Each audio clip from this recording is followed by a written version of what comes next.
தேவன் உங்களிடம் பேசும் இன்றைய வாக்குத்தத்தம். கிறிஸ்து இயேசுவுக்குள் நம்மை தமது நித்திய மகிமைக்கு அழைத்தவராய் இருக்கிற சகல கிருபையும் பொருந்திய தேவன் தாமே கொஞ்ச காலம் அனுபவிக்கிற உங்களை சீர்படுத்தி, ஸ்திரப்படுத்தி, பலப்படுத்தி, நிலை நிறுத்துவாராக.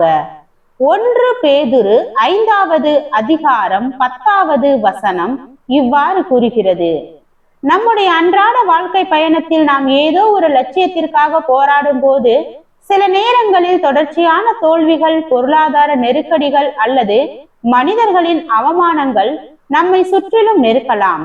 அந்த இக்கட்டான சூழலில் வாழ்க்கையின் சுமை என்னை ஒட்டுமொத்தமாக நசுக்கி விட்டதே, நான் இருந்த அடையாளமே மாறி வளைக்கப்பட்டு உருகுலைந்து போய்விட்டேனே, இனி நான் எப்படி எழுந்து நிற்க போகிறேன் என்று மனிதர்கள் தங்களின் உடைந்த சூழ்நிலைகளை பார்த்து அழுது கலங்கலாம். ஆனால் நீங்கள் எவ்வளவுதான் நசுக்கப்பட்டு உருகுலைந்தாலும் உங்களுக்குள் இருக்கும் அந்த உன்னதமான கட்டமைப்பு உங்களை மீண்டும் பழையபடி வலிமையோடு சீர்படுத்தும் என்பதை நவீன உலோகவியல் நமக்கு வியப்பூட்டும் வகையில் கற்று தருகிறது. விஞ்ஞானிகள் நிட்டினால் எனப்படும் ஒரு அசாத்தியமான உலோகத்தை கண்டுபிடித்துள்ளார்கள். இதனை வடிவ நினைவாற்றல் உலோகம் என்று அழைப்பார்கள்.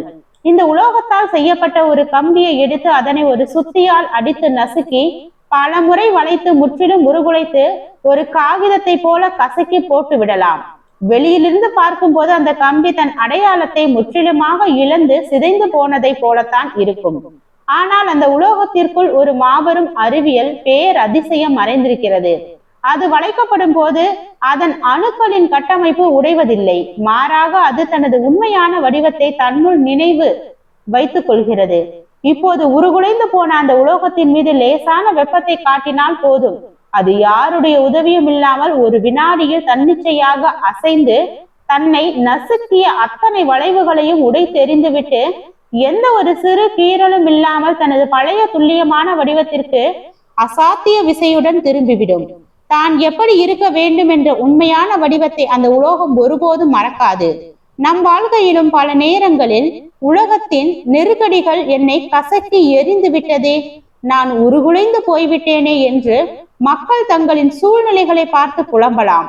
ஆனால் வேதம் இன்று நமக்கு சொல்லும் மாபெரும் விசுவாசத்தின் ரகசியம், கொஞ்ச காலம் அனுபவிக்கிற உங்களை சீர்படுத்தி, ஸ்திரப்படுத்தி, பலப்படுத்தி, நிலை நிறுத்துவாராக.